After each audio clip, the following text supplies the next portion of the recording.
you touched upon an important topic, buying a house.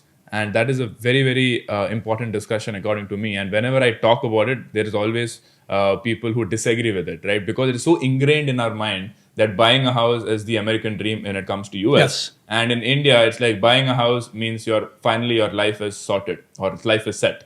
But I differ from that because I feel like if you prioritize of buying a house which you live in very early on in your life, because in India you can't get married if you don't own your own house, Right. because the bride's family will ask for that. Okay, does he own a house? And because of that pressure, young Indian males are buying a house in their mid-20s and getting into 20 to 30-year home loans, which kind of gets them bonded to working 9 to 5 jobs for the next 20-30 years, which they can't take any risk. You got it. So I want to ask you, what are your thoughts about buying a home? Because it's very difficult to convince Indians. And I get a lot of lashback when I say that, don't buy a house, delay that purchase, focus on building assets which pay you more money. But people disagree. I face the same thing because I own 15,000 houses. 15,000 houses. Okay. Which you give it out for rent. Yeah. Right. So nothing wrong with buying a house. Yeah. Difference is I use debt to buy it. Okay. And I pay no taxes. It's not the house. It's not the stock. It's not the bond. It's not the ETF. It's your brains. So I would rather use debt and pay no taxes. Can you explain that? How do you buy houses without... Which is capitalism. Right. We use debt and we pay no taxes.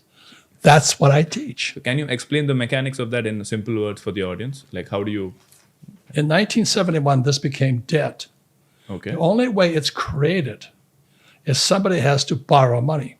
So in your credit card, there's no money in your credit card. Right. There's no money anywhere. So the moment you use your credit card, money is created. Okay. And the US dollar is debt, the rupee is debt, the yuan is debt, the peso, the yen is debt. They need people to borrow money. So when I go to a bank and I say, I want to borrow $20 million, I get huge tax breaks because I'm creating money. But if I use my credit card, I get nothing. Okay, it's up here. Your greatest assets between this year and this year, this year.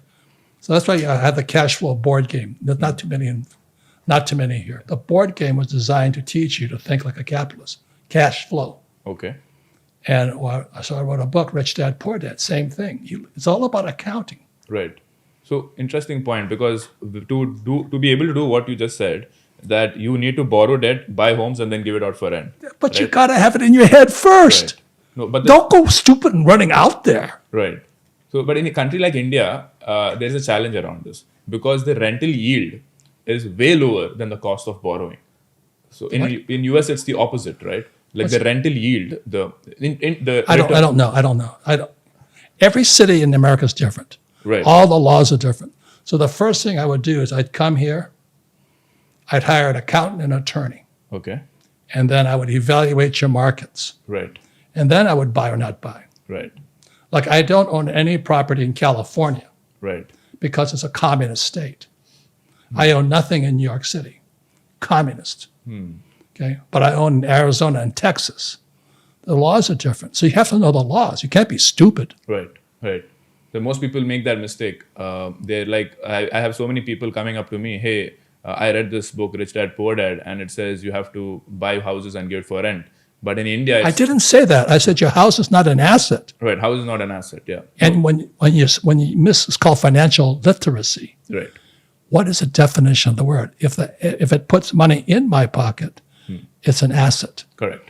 If my house is taking money from my pocket, it's a liability. Yes. Has nothing to do with real estate. Right.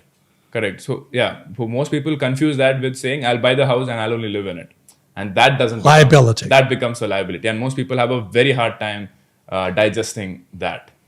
Right? Because they don't go one more house beyond it, Yes, they cannot. I mean, it's more. They think like poor middle class peasants. They spend 30 years to buy that one house. Yeah. How will they afford the next house? Right? Then they have to worry about their retirement, their kids' education, their kids' marriage, their kids' house. So it's no way winning that game.